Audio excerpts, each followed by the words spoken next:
From police killings to broad daylight stabbings, these are some of the most brutal murders of UK drill rappers, starting with an infamous shooting that looked like something out of a movie. Kelvin Dunier's life started like many others would dream. Born into wealth, he grew up in an affluent neighbourhood in Harrow, northwest London. His father was a successful Nigerian businessman with ties to oil and property, which allowed Kelvin to go to one of the best British schools money can buy. Kelvin attended the £26,000 a year Fullneck School, a private institution which ranked at the top 5% schools across England and Wales. Here he excelled and was well on his route to eventually join his dad in his business ventures. But when Kelvin turned 16, his life changed dramatically. His family relocated to the North London district of Wood Green, exposing him to a whole nother world outside of wealth and privilege. Wood Green carried a very different energy to Harrow. Harrow was ranked as the second safest borough in the whole of London, while Wood Green in the borough of Haringey was considered one of the most gang-infested areas of the capital. The effect was instantly visible. His mother noticed him changing by the day, and in front of her eyes, he was becoming a gang member. To his mother, he was still Kelvin, but on the streets, he was now known as Lamps, and Lamps was turning into a feared figure. His name was beginning to ring around North London, in a time where North London was turning into a literal war zone. Crime in Haringey was vastly increasing, as a feud between Wood Green and the neighbouring area of Tottenham was heating up, heavily intensified by the city's rising drill music phenomenon. In 2018, a Tottenham drill group called OFB were hitting millions of views on their drill tracks, many of which was directly dissing Kelvin's new area of Wood Green. In turn, Kelvin put out a track aimed back at them, publicly tying himself to a feud that would eventually see a young life lost. Emergency. I got stabbed. Where are you, mate? St. Mary's closed. St. Mary's. I'm dead. St. Mary's where? I'm dead.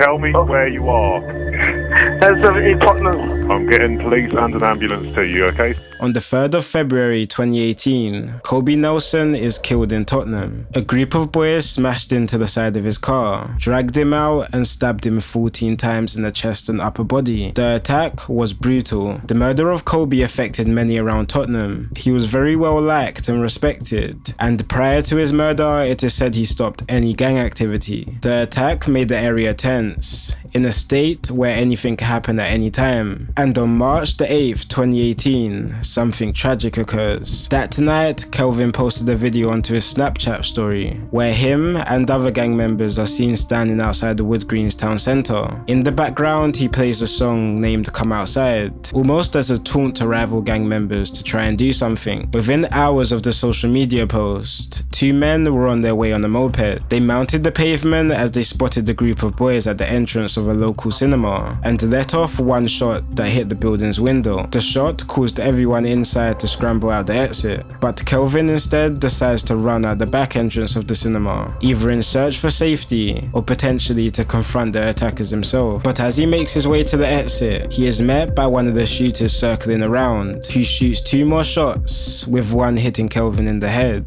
He dies on the scene, making it the second murder in 5 weeks inside the volatile borough, and soon police find something shocking that links both murders together. When detectives examine the car used in the ambush that killed Kobe Nelson, they discover Kelvin's DNA on the airbag of the vehicle, meaning more than likely, Kelvin was one of the men who killed Kobe only a month prior to his own murder. It was a case of 2 young men caught up in a brutal tit-for-tat war, but some drill rappers succumbed to a force much bigger and powerful than a rival street gang. Oh, police! Show me your hands!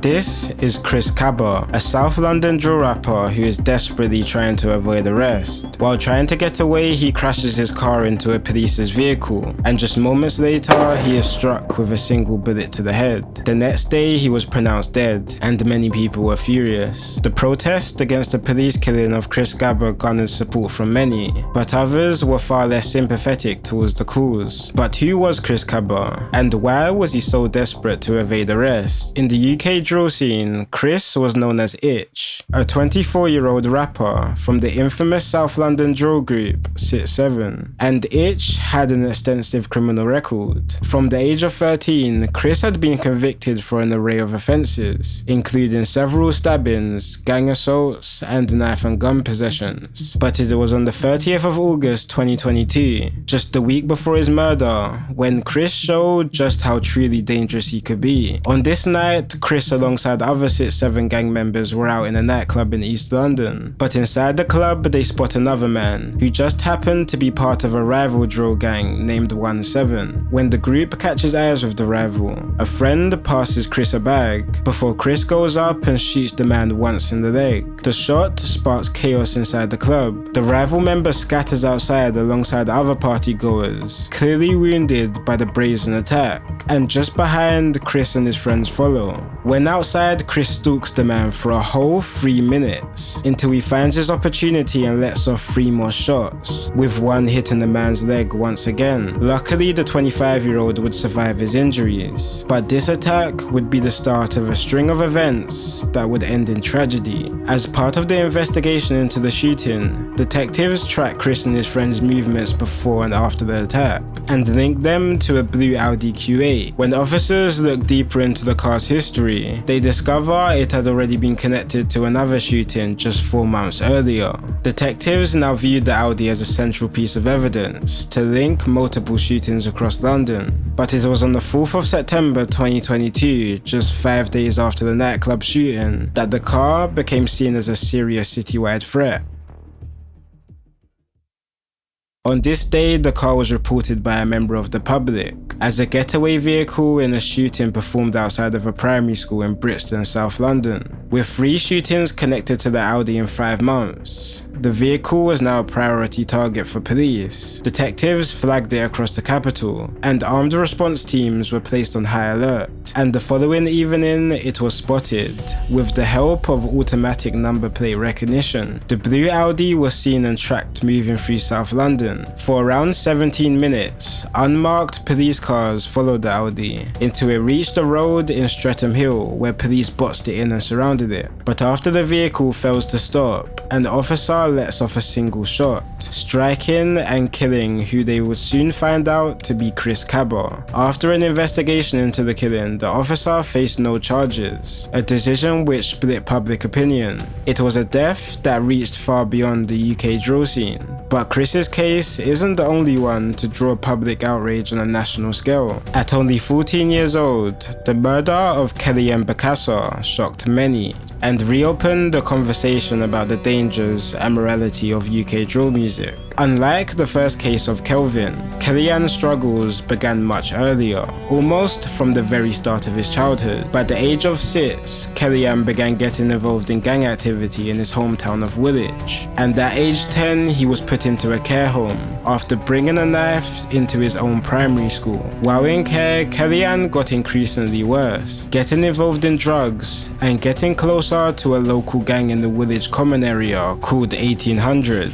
As of recent, the borough of Greenwich has been gripped by an escalating wave of violent youth gangs, with postcode feuds tearing through much of southeast London and spilling as far as Dartford in Kent, and Kellyanne's gang 1800 was in the thick of it. In this environment, drill music became both a soundtrack and a weapon, and it was in this same environment that Kellyanne lost someone very close to him. On the 22nd of September 2024, 15-year-old Dejon Campbell was chased down and fatally stabbed in Woolwich. Witnesses record him collapsing in the street, crying out.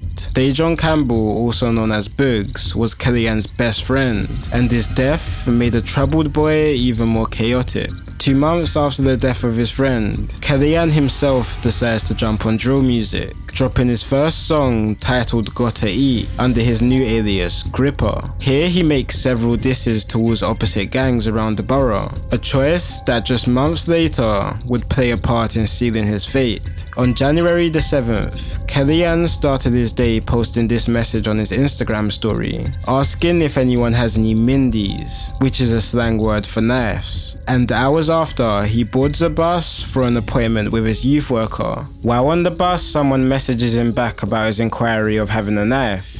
and he sends this voice note in response. Yo, man, I'm in the middle of a war right now. I need that, bro. I'll buy that off you. If Gripper G, man, I'll buy that today.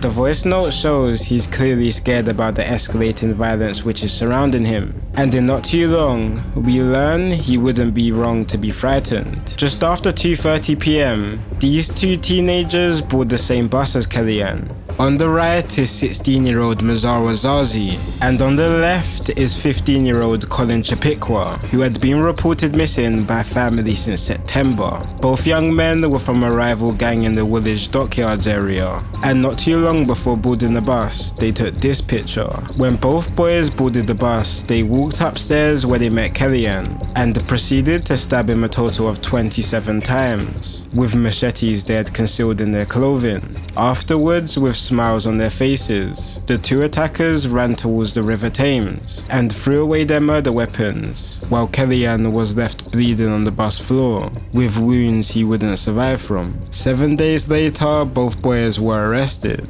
and eventually sentenced to a life sentence with a minimum term of 15 years. The murder sparked headlines across the country, especially due to just how young Kellyanne lost his life. Politicians pointed to it as proof that tougher knife laws were needed, and the communities in Greenwich mourned yet another young life lost to a war that isn't going away anytime soon. From police stops to postcode wars, the endings are all the same: lives cut short and communities left picking up the pieces.